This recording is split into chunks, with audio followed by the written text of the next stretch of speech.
കരുനാഗപ്പള്ളി എന്താണ് യുദ്ധം നടക്കുന്നുണ്ടോ? ചേട്ടാ ചേട്ടാ എന്താണ് നിങ്ങൾ റോഡിൽ യുദ്ധമാണോ? അയ്യോ ആഹാ അത് ശരി. രണ്ട് വില്ലന്മാരോ? മോൻ്റെ പേരെന്താ? അത് ശരി. ആലിമ എവിടെ? വീടെവിടാ? എവിടെ? ചുറ്റുമല അല്ലേ? വലിയൊരു ഉപകരണമൊക്കെ ആയിട്ടാ ഇറങ്ങിയത് കേട്ടോ. അപ്പം ഇത് എവിടാ നിങ്ങൾ പരിശീലിക്കുന്നത്? എവിടാ? ആ അപ്പം ഭാവിയിൽ ഒളിമ്പിക്സിന് ഇന്ത്യയുടെ പ്രതിനിധിയായിട്ട് കാണുമോ? കാണുമെന്ന് നമ്മൾ ഉറപ്പിച്ചങ്ങ് പറയുക കേട്ടോ. അപ്പോൾ ഈ രണ്ട് താരങ്ങളെ നമ്മൾ ആദ്യത്തെ ഇൻ്റർവ്യൂ ഇല്ലയോ?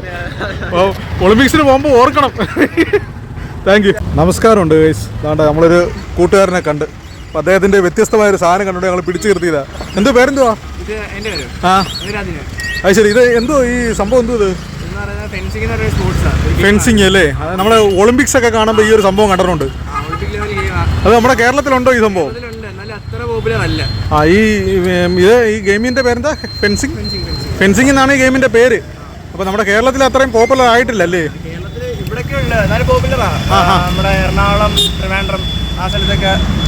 അത് ശരി. ഇപ്പൊ ഇവിടെ നിങ്ങൾക്ക് എവിടെയെങ്കിലും പരിശീലനം ഉണ്ടോ ഇതിന്റെ? ഇപ്പം ഞങ്ങള് പുറത്തുനിന്ന് ആളിനെ വരുത്തി പരിശീലിപ്പിക്കാന്നോ?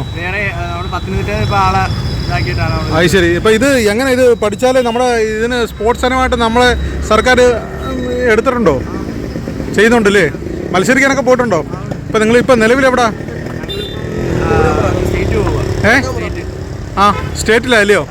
അത് ശരി. മത്സരം പ്രൈസ് ഇതാണ് സംഭവം കേട്ടോ. ഞാൻ ആദ്യം ഒന്ന് തെറ്റി ചെയ്താൽ ഇത് നമ്മളവിടെ ഉപയോഗിക്കുമ്പം ഇതിൻ്റെ വേറെ ഇത് തന്നെ അല്ലേ? ഇത് ശരിക്കും ടച്ച് ചെയ്യുന്നതിന് ഓപ്പോസിറ്റ് ഇരിക്കുന്ന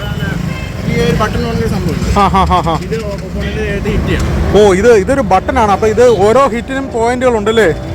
അത് ശരി. ഇത് ഹിറ്റ് ചെയ്യുന്നതിനാണ് ഈ സംഭവം. ഡിസ്പ്ലേയിൽ പോയിന്റ് വീഴും. അപ്പോൾ അതാണ് ആ ഗെയിം. അതെല്ലാം കൊള്ളാം. ഇവിടെ അടുത്താണോ വീട്? സർക്കാർ ഇതിന് എന്തെങ്കിലും പ്രൊമോട്ട് ചെയ്യുന്ന രീതിയിൽ എന്തെങ്കിലും ചെയ്തിരുന്നുണ്ടല്ലേ? ഓക്കെ, കിട്ടുന്നുണ്ടല്ലേ? ഓക്കെ.